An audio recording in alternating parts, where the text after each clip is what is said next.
Hey JP. Hey John, how are you? Yeah, doing great, doing great. How are you? Good. I'm very thankful for warm weather. I think it's Absolutely.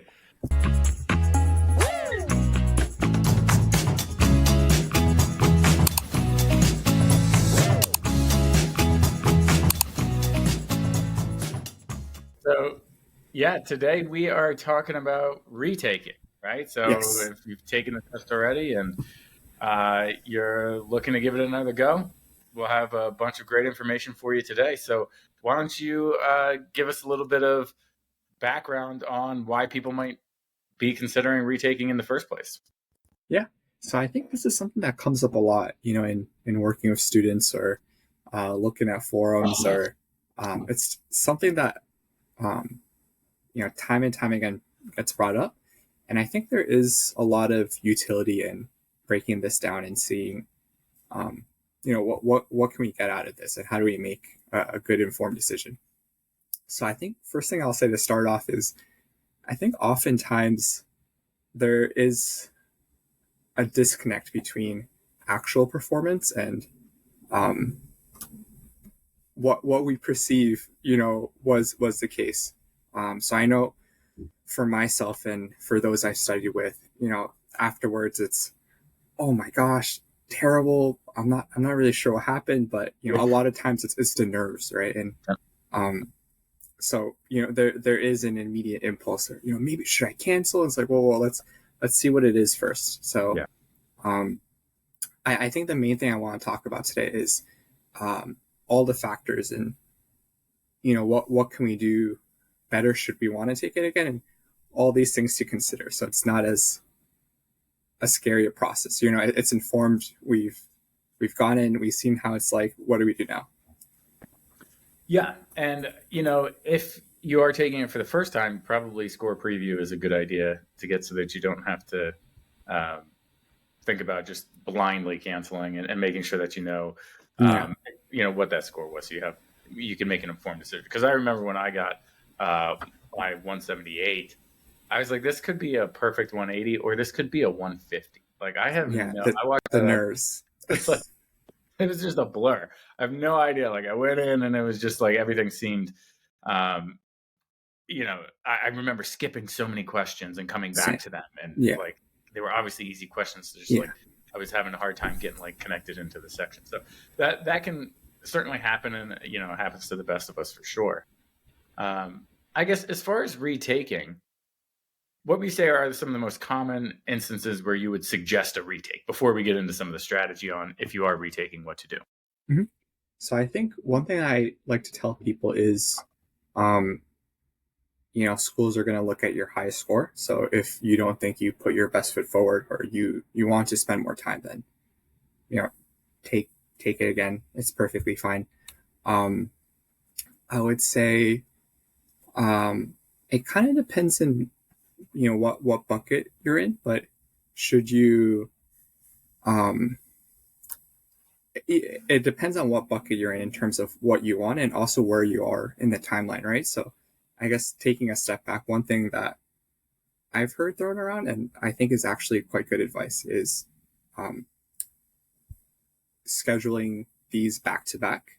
So Yeah. let's say it's 1 month here, and because the deadlines are kind of not really optimized, so you could see your score. It's like, oh no, now I have to wait, and Right. um, but if you do it ahead of time, schedule it back to back, and say you get your first scores, oh, this is great, this is fantastic, then you have the insurance of not needing to use the second one, rather than then it gets a little awkward. Do I take a pause in studying?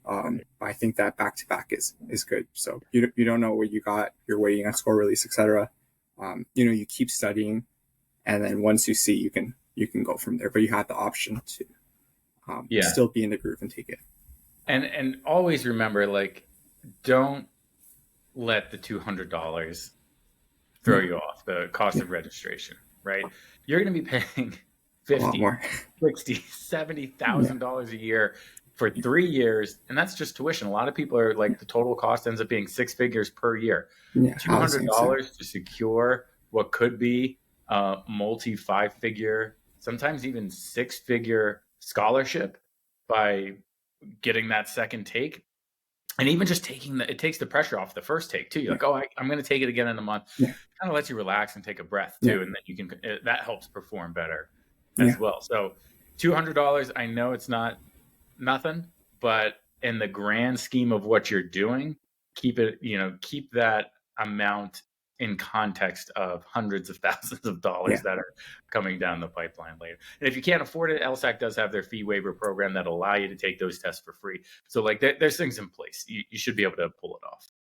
I definitely think that's such excellent advice because, I'm thinking of myself too, regardless of where, say people are taking this at undergrad or, some years out, you see it and, it has gotten more expensive over time, but taking that step back to realize, oh, I'm doing this for this particular reason, and once I'm in, it's going to look like that. You have some people that say, I won't go unless I get so and so scholarship or etc. But this is just one step of a very, very big thing. So I think that perspective that you said is huge. One thing that I'll say now, that we're on this topic is I don't think enough people talk about ABA 509 reports and all that stuff, because I think that's so valuable where you could see, schools, they're required to show employment outcomes and statistics for their incoming classes and, debt that's taken on, etc. And this is all stuff that's available. And I think by looking into this stuff, you kind of get into that mindset, the reason I'm doing this is for this, for this particular thing, and it's going to be of this timeline. And I think that helps kind of get out of tunnel vision, because I'm not sure what your experience has been, John, but I know for myself and working with people studying, it's sometimes you just think this is the whole world, but it's like there's a lot. Right. More out there. Yeah. Yeah. You get so obsessed with the LSAT and you forget this is all to get to law school, right? Yeah. And then law school is all to get to becoming a practicing attorney. These are just steps along the way. They're important steps and they're difficult steps, which is why they become sometimes all encompassing, all consuming. But the studies that I've seen have valued each extra LSAT point at about $10,000 in scholarships. Yeah. So we're talking real serious money. And like you said, schools are taking your highest score.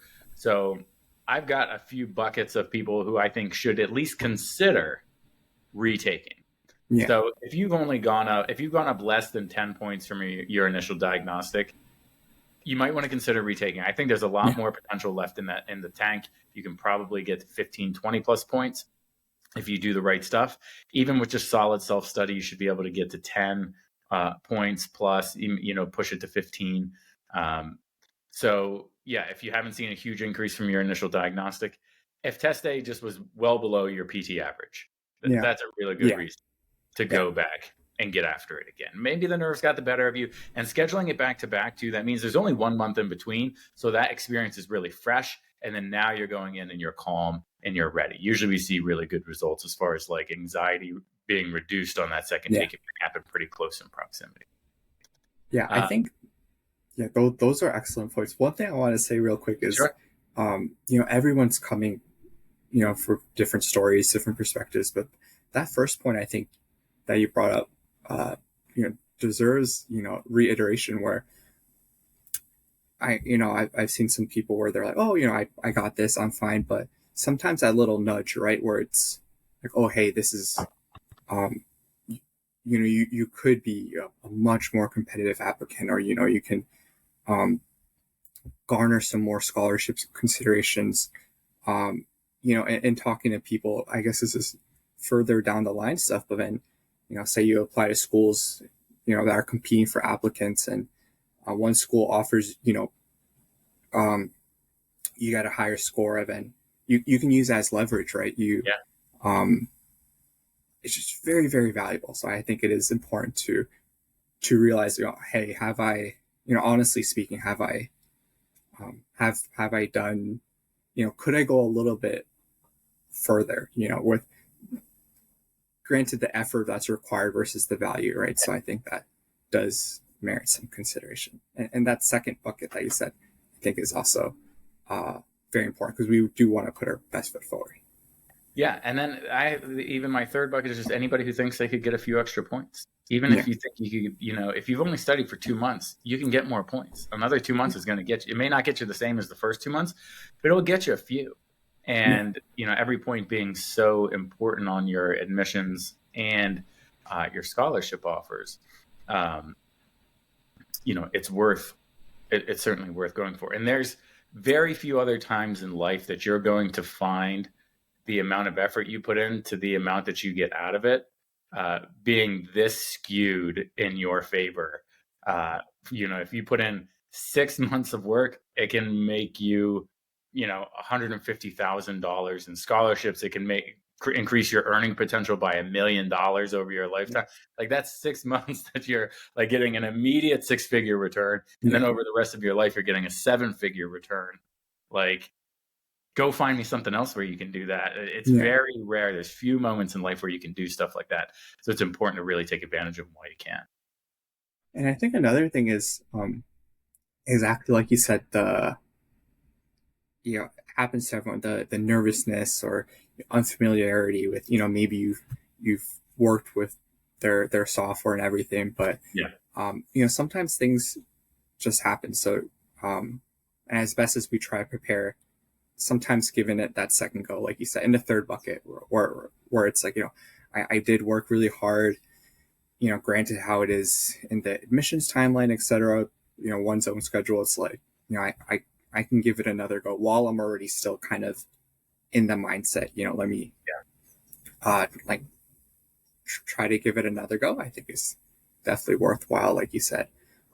One thing that we're also talking about is I think one thing to make this process a little bit more effective is, when you're in the zone, when you're studying, when you're putting time aside, to have it be continuous, right? Where I've talked to some people where it's broken up and, it's frustrating where it's, I used to get this. And, timing gets a little strange. I think it's, for those in this process, it's good just to lock in, set aside that time. And, maybe it's plan A, B, C, right? Where I do plan to be done by this time, but, let's see how it goes. But I'll factor in some time afterwards. I think is definitely wise. I think everyone should have like a target date and then their fallback position. So like, all right, target August. And then if that doesn't work out, I'm already signed up for September, and I'll probably also have October locked in. That way I'll be ready to go, and I'll be applying at the very latest by Thanksgiving, if we were talking this cycle. So, all right, so let's say someone's decided to retake. Now what? What do we do? So that already is one big part of the equation, like we mentioned. And should you do it? How valuable is this? It's like quite valuable regardless of where you find yourself. I think now that, the foot's in the door, it's how do we maximize, or how do we try to change what we've or like what do we keep or do we get rid of, right? So I think, I keep coming back to sports, but practice, ideally we want practice to be like game day, right? But sometimes we find, I put all these practice reps in, but game day felt a little bit off. So, exactly what we keep harping on, taking things out that are low utility and maybe factoring things that we could, get better use of. And one thing that we've mentioned before is a lot of times people will say, this one was just weird. Something was off. It's not me. And then, it's like, then it gets released or something. It's like, it's just like all the other ones. So then it's definitely a very good litmus test to see, are you actually understanding this and understanding it well enough where you can answer, in a timely manner, etc. Another thing that I'm thinking of is I've worked with some students recently that had extra time, and they told me, "Whoa, whoa, whoa, John, I needed extra time, but this is a whole nother beast having that much time." And then, I Endurance becomes an issue. Yeah. yeah, and I did tell them, like, hey, that is something to be aware of, and let's try to factor that into practice. But they were telling me, when they sat and they just had a, they needed a little bit more time, but they were just forced to sit through that whole thing. And then with the nerves, Yeah. It's tough, right? So then you can adjust and see, do I take extra time? What can I do differently for the next one? Yeah. Yeah. And overall, I do think the extra time is advantageous. Double time, you start to get into a weird zone sometimes, Yeah, but time and a half, if it is something that you qualify for, then usually that is an advantage. But you just need to like set your study blocks so that you're studying for bigger blocks. Like you need to be studying for like 4 hour blocks endurance. instead of just like 2 hour blocks, because you need to like day in and day out be stretching that endurance and working that endurance so that you're not feeling like you're getting burnt on test day. And I think there's a lot of this, right? I think once you make this step, it's like, okay, I'm going to take it again. A lot of what we'll touch on is just adapting and just switching up small things Yeah. to address things from, your first go from the most recent test date. So a lot of that does require some reflection, right? You want to um, be comfortable with, I have some students where they're like, oh God, John, if I get RC back to back, like it's just so like I'm like my brain is just fried. But it's like, okay, that is a possibility. Yeah. It's You better start doing them as yeah, practice. yeah, or Back.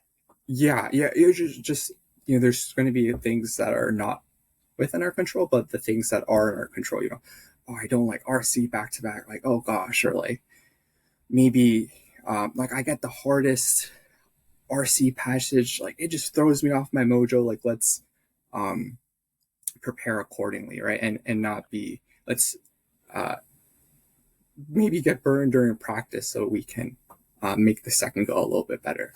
But really reflecting to see what we can do better for next time.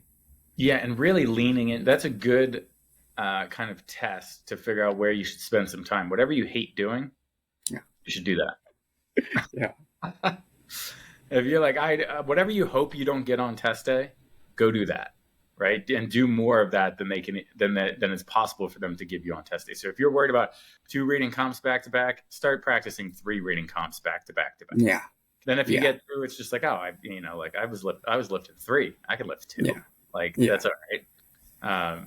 So yeah, whatever you're scared of, whatever you're worried about, whatever you're dreading, whatever you hate practicing, that's the stuff you're not good at. Go do it. yeah, Do more of it until you're really good at it.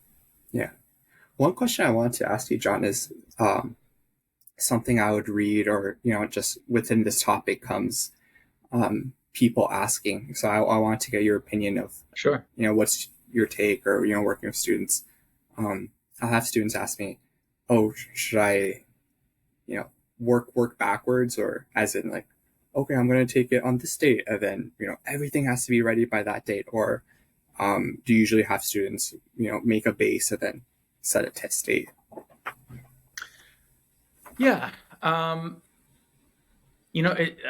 think it does depend on the individual. A lot of people Yeah, need definitely. a date to even get Yeah, going.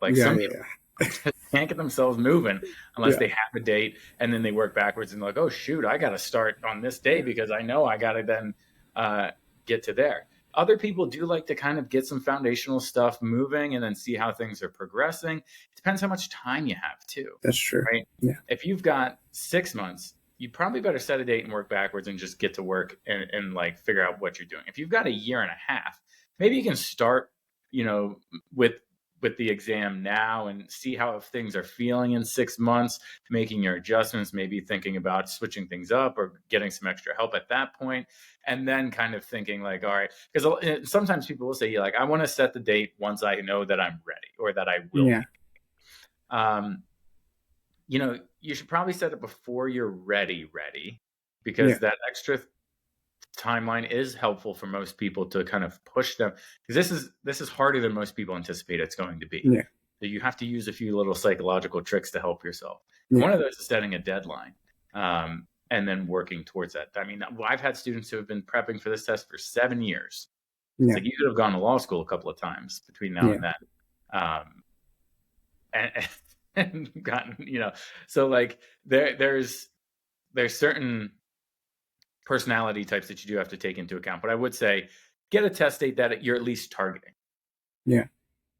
I think that's exactly what I was thinking as well, because I think oftentimes in forums or, you're talking to people, etc., a lot of times people are looking for a one size fits all, or, this is what, this 175 guy did, I'm going to copy exactly, or like, oh, what did you do? Like, how can I copy your steps? And I think one thing that's valuable is, reflection and seeing, how your personality is, or, how your timeline is. So yeah, that's exactly what, I'm thinking of a close parallel with marathons or half marathons. You have some people where they set the date, and there's fire behind them, right? And they're like, Yeah. if I don't train, how will I run 26 miles, right? Or it's like, all right, now that I have it, like now that'll push me to train.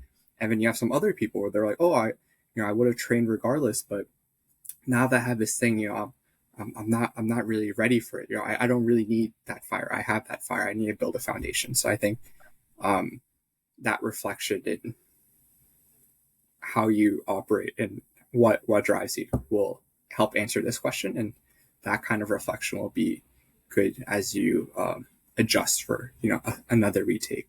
And one thing that we're also talking about is timelines. I think timelines are, or I know at least for myself, that's something where I think I didn't think about it as much, but that's huge, right? Say someone's in undergrad utilizing summers where, you're not thinking about midterms or exams, or, maybe someone's a little bit older, just working in terms of your life timeline and your availability, etc., and admissions timeline, I think is very, very useful to do, regardless of how you operate, right? Where you have your like plan A, B, and C, but you kind of, I think a lot of what we're talking about is just taking that step back and seeing, the bigger picture of things, before you even start studying, or as you're framing your study. I think that step back is quite helpful.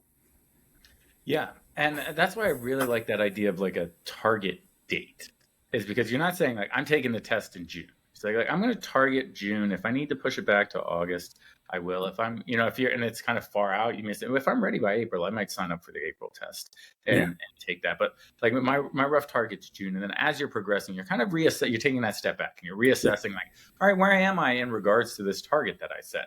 Oh, I'm on pace. I'm ahead of pace. I'm behind pace. And you can continually like adjust that a little bit. And you should build in some of, give yourself some leeway while you're balancing your schedule and you're balancing the admission cycle.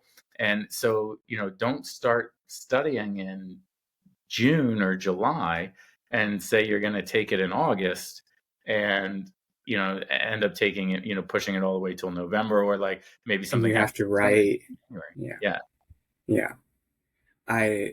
One thing that I also wanted to piggyback off of was, I think it's such a huge point where you said don't wait until you're like 100% ready, right? Or I think maybe it's just for certain personalities, right? I think people who want to go to law school, they're very, perhaps, hard on themselves, or, they're really striving for perfection. So you sometimes see, I know I had some classmates where they're like, no, I'm almost there, but I just need a little bit more. But and it's like, you just keep pushing the test back further and further. But I think that sweet spot in not just LSAT, but any, high stakes performance one time thing is you set it where you're almost there, right, Evan? That's the final push. And I've built my foundation, like this is it. Now I can push, rather than waiting for some 100%, because to be honest, you're always going to feel like, oh, maybe I could have done this a little bit, or maybe I could be a little bit faster, but, just put in the right steps and once you have that foundation, regardless of what bucket you're in, walk in. Yeah, and the secret of life is that one of the secrets is you're never 100% for anything. You're Yeah. never feel like you're fully ready for anything that life can throw at you in any given situation. You may feel like you're very confident and that you're excellent, but I don't know anybody who's ever felt like they were just 100% ready to take on a huge challenge that's in front of them. The reason it's a huge challenge is because it's gonna stretch you. It's going to make you get out of your comfort zone. And inherently, when you're out of your comfort zone, you're not 100% ready for it. Yeah. I think two big takeaways, because I think we've touched on a lot of important points, but two big takeaways I would say are, regardless of where one is, it's important to recognize the value of just, these individual points are worth a lot. And it's the first step of, of a journey, right? So, it's good to start with your best foot forward. Could help you in so many different ways, like we've mentioned. And also it's important to take a step back and realize how everything plays out in one's timeline with admissions and where you are. Yeah. And I would piggyback off that. Like if you're, change up your studying, if you feel like you've hit that plateau and you need to work for more points. And also I would add the people who score a 175, if you're tempted to emulate them, I would say the one thing that you can emulate is that I would say nearly all of them, if not all of them, put together a study plan that was uniquely right for them. So you can look at what they've done and use that as inspiration, but the thing you should be copying is that you should be creating a unique study plan that is optimized for you specifically. So don't just think you can do exactly what they did and you'll get the same results. That was for them, they're them, you're you. You got to then figure out what's going to work for you. Yeah. One thing that we said is do things that you don't like, right? So we're all going to have our weaknesses and our strengths. And say, person A, RC, please, like, don't give you too much RC. Then let's give you 3 RCs, back to back to back, where you it's very important to reflect and understand your situation, your weaknesses, and then adjust accordingly. Absolutely. All right. Well, thank you, JP. Great talking to you as always, and we'll chat soon. Yeah. Good luck, everyone. Bye.